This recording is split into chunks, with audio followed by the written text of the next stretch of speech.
आज बिहार में सियासी महारण पूरी तरह से खुल चुका है। मंच पर नेता थे, माइक हाथ में था, लेकिन आज मुद्दों से ज्यादा तीर और तीर से ज्यादा जबान चली। आज बिहार की हवा में सिर्फ नारों की गूंज नहीं थी, बल्कि आज बिहार का रण और सत्ता का स्वाभिमान दोनों देखने को मिला। एक तरफ प्रधानमंत्री नरेंद्र मोदी, अमित शाह और नीतीश कुमार विकास, सुशासन और डबल इंजन की दुहाई देते नजर आए, तो दूसरी तरफ तेजस्वी यादव और राहुल गांधी ने सीधा हमला करते हुए कहा, नौकरी कहां है, महंगाई क्यों, भ्रष्टाचार कब रुकेगा। और सबसे खास बात, आज भाषणों में नाम लेकर वार किए, सीधे सीधे निशाने और कटाक्ष सुनने को मिला। यानी आज चुनाव नहीं, जुबानी जंग लड़ी गई। अब एक एक करके समझते हैं कि किसने आज क्या कहा, किस पर कहा और क्यों कहा। तो चलिए अब सीधे नजर डालते हैं नेताओं के वार और प्रतिवार पर। कामदार को गाली दिए बिना नामदार का खाना हजम नहीं होता है।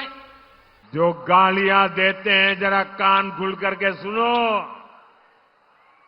ये आपकी कृपा से यहां नहीं पहुंचा है, ये तो देश की जनता जनार्दन के आशीर्वाद से और बाबा साहब आम्बेडकर के संविधान से पहुंचा है।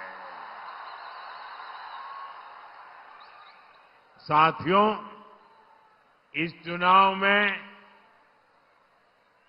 असली खबर मुझे दी गई गालियां नहीं है, बल्कि आरजेडी कांग्रेस में हो रहा झगड़ा है। आरजेडी कांग्रेस का रिश्ता तेल और पानी की तरह दिख रहा है। एक गिलास में होते हैं, शीशे का गिलास है, दिखते तो एक गिलास में, लेकिन पानी और तेल का मेल ही नहीं होता है। बिहार में हर तरफ से खबरें आ रही है कि कैसे आरजेडी कार्यकर्ता कांग्रेस के लोगों को नीचे घसीट रहे हैं। वही कांग्रेस के कार्यकर्ता भी आरजेडी के लोगों से पूरी दुश्मनी निकाल रहे हैं।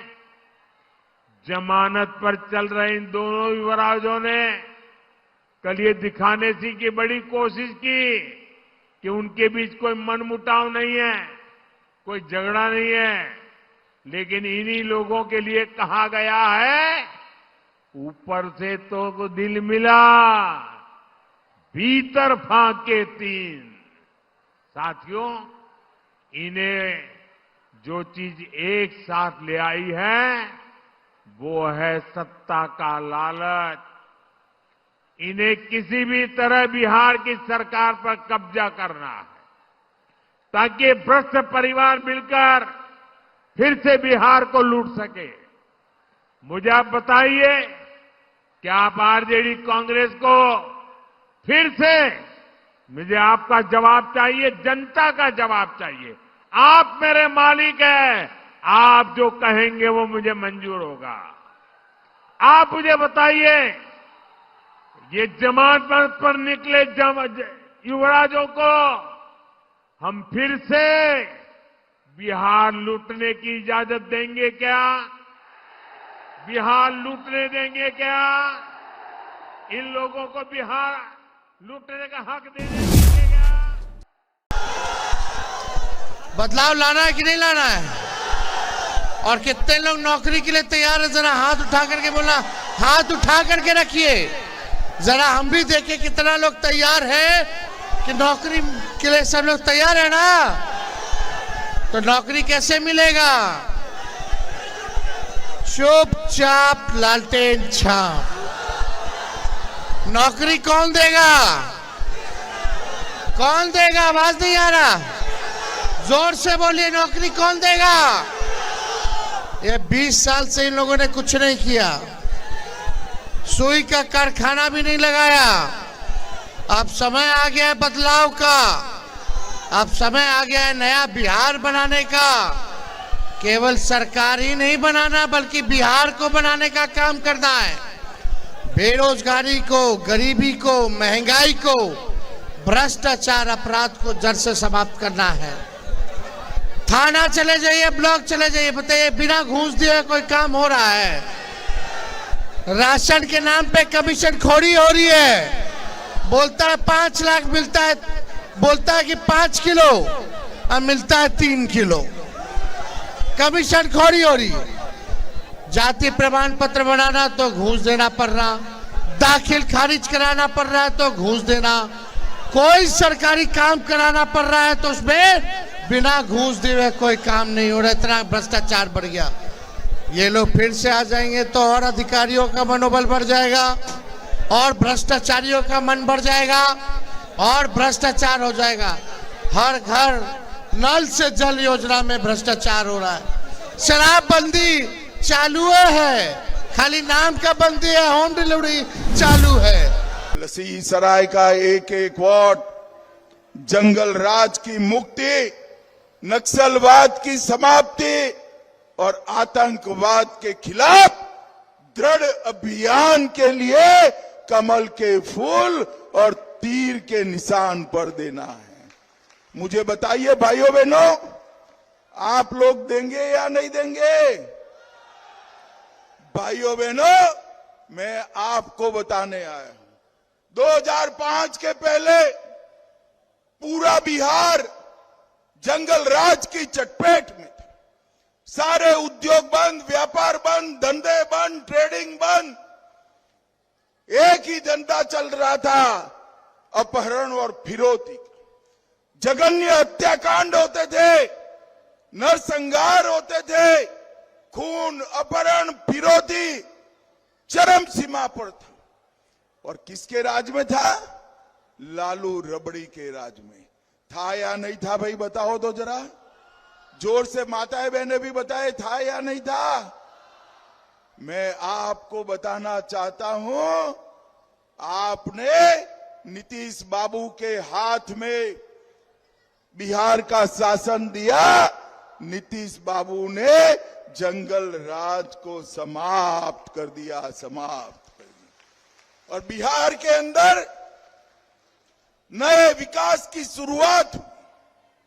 मैं आज आपको कहकर जाता हूं, एक और बार एनडीए की सरकार बनाइए। ये जो नींव मोदी जी और नीतीश जी ने डाली है, वो नींव पर एक बड़ी इमारत खड़ी करने का काम हमारी सरकार करेगी। बिहार के लोग बच्चों को पढ़ाने की कोशिश करते हैं। Private school, private college, private university, लाखों रुपए लगते हैं। और फिर क्या होता है?